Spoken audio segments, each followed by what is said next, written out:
اور اب آپ کو بتائیں کہ کابل اور دیگر شہروں میں حالات معمول پر آنے لگے ہیں۔ خواتین کو اسلامی قوانین کے مطابق کام کرنے کی اجازت ہوگی، یہ کہنا ہے ترجمان طالبان ذبیح اللہ مجاہد کا، جنہوں نے آج پریس کانفرنس کی۔ انہوں نے کہا کہ ہمیں مختلف شعبوں میں خواتین کے کام کی ضرورت ہے، خواتین کے ساتھ کسی کو زیادتی کی اجازت نہیں دیں گے۔ اسپتالوں میں کام جاری رکھنے کی ہدایت بھی کی گئی اور اس کے ساتھ ساتھ سیکیورٹی کی یقین دہانی بھی کروا دی، جبکہ فیمیل اینکرز بھی دوبارہ سکرینز پر اب نظر آنے لگی ہیں۔ جی ہاں، جو پہلے غلطیاں کی تھی طالبان کی جانب سے اب وہ نہیں دہرائی گئی اور باقاعدہ طور پر مطمئن کرنے کی کوشش کی گئی ہے عالمی برادری کو کہ افغانستان کو ہم پرامن طریقے سے چلا سکتے ہیں۔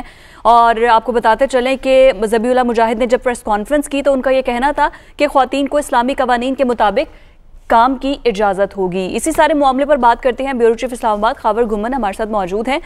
خاور، آپ کس طرح سے دیکھتے ہیں جو ذبیح اللہ نے پریس کانفرنس کی آج، کیونکہ ان کے جو پوائنٹ آف ویو ہے وہ تو بہت کلیئر ہے، اب عالمی برادری کیا ایکسیپٹ کرے گی طالبان کی حکومت کو؟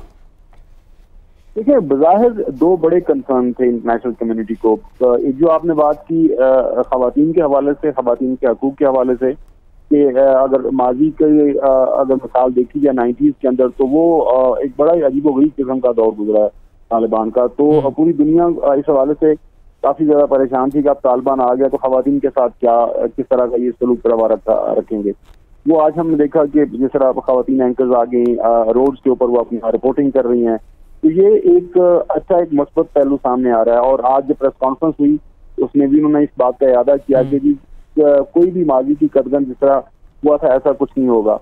اس کے ساتھ ساتھ دنیا کو ایک اور بھی سب سے بڑا کنسرن یہ ہے کہ جو افغان کی سرزمین ہے وہ بریڈنگ گراؤنڈ نہ بنے جو دہشت گرد تنظیمیں ہیں ان کے لیے، اور وہاں سے بیٹھ کے پھر وہ تنظیمیں دوسرے ممالک کے اوپر کوئی دہشت گردی کے واقعات نہ کریں۔ اس حوالے سے بھی سوال پوچھا گیا، انہوں نے کہا جی القاعدہ ہو، PDP ہو یا کوئی بھی دوسری کوئی ISS ہو، کسی کو بھی افغان سرزمین کسی دوسرے ملک کے خلاف استعمال کرنے کی اجازت نہیں دی جائے گی۔ اس کے علاوہ جب پوچھا گیا کہ وہاں پہ کس طرح کا نظام ہوگا تو انہوں نے کہا جی ایک انکلوسو گورنمنٹ ہوگی جس میں تمام اس وقت جو سیاسی جماعتیں ہیں افغانستان کے اندر ان کو دعوت دی جائے گی۔ اعلانات بظاہر جو ہمیں ایز اے فرسٹ اسٹیپ تو بہت اچھے نظر آ رہے ہیں اور تمام دنیا کا میڈیا اس کو ایک بڑے ایک مثبت نظر سے دیکھ رہا ہے، لیکن یہ ابھی اعلانات ہیں۔ آئندہ چند دنوں کے اندر جو چیزیں واضح ہو جائیں گی کہ ان اعلانات کو دیکھتے ہوئے جو پریکٹیکل سٹیپس ہیں وہ کس طرح لیتے ہیں۔ ظاہر ہے وہاں پہ عبداللہ موجود ہیں، وہاں پہ جو ہے احمد کرزائی موجود ہیں، وہاں پہ اور بھی لوگ موجود ہیں اور ان کے ساتھ ان کی بات چیت چل رہی ہے۔ ابھی ملا برادر بھی پہنچ گئے ہیں دوحہ قطر سے اور وہ بھی اس بات چیت کا حصہ ہیں۔ اب دیکھتے ہیں کہ آئندہ چند دنوں کے اندر کس طرح کی صورتحال سامنے آتی ہے۔ ٹھیک ہے، دیکھنا ہوگا اس ساری صورتحال کو۔ خاور ساتھ رہے گا۔ حسن عسکری صاحب اس ساری صورتحال کو کیسے دیکھتے ہیں؟ حسن صاحب، ابھی آپ نے خاور صاحب کی گفتگو بھی سنی اور جیسا کہ اعلانات اور اس کے بعد انہوں نے یہ بھی کہا ہے کہ ہمیں مختلف شعبوں میں خواتین کے کام کرنے کی ضرورت ہے، ہسپتالوں میں کام کیا جائے، سیکیورٹی فراہم کی جائے گی، تو آپ دیکھ رہے ہیں کہ جو اعلانات ہیں اس پر عمل درآمد کا آغاز ہم یہ کہہ سکتے ہیں کہ ہو گیا ہے باقاعدہ طور پر، اور آگے بھی صورتحال کچھ ایسی ہی رہے گی؟ دیکھیے، جو باتیں انہوں نے کہی ہیں وہ اچھی خوش آئند باتیں ہیں اور وہ باتیں ہیں جو دنیا سننا چاہتی ہے۔ افغانستان کے اندرونی حالات کے حوالے سے بھی اور بیرونی معاملات کے حوالے سے بھی انہوں نے جو بھی باتیں کہی ہیں وہ یہ ظاہر کرتی ہیں کہ جو طالبان کی لیڈرشپ ہے وہ ایک نارمل اسٹیٹ کے طور پہ کام کرنا چاہتے ہیں۔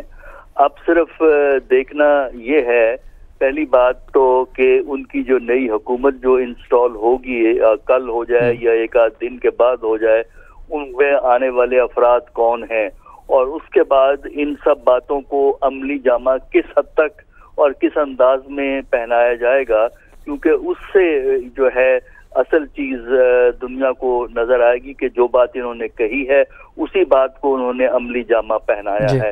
لہذا ایسا لگتا ہے کہ ڈائریکشن تو ہمیں صحیح نظر آ رہی ہے اور اچھی نظر آ رہی ہے، لیکن جب تک ہم یہ تبدیلی نہیں دیکھیں گے، یعنی ایکچوئل حکومت بنے اور اس کے بعد یہ باتیں امپلیمنٹ ہوں، اس سے پھر ہوگا کہ واقعی ان میں تبدیلی آ گئی۔ اچھا، بالکل ٹھیک ہے۔ حسن عسکری صاحب، جیسے کہ آپ نے کہا کہ فی الحال تو انہوں نے وہی اعلانات کیے ہیں جو کہ دنیا جو ہے وہ سننا چاہتی ہے،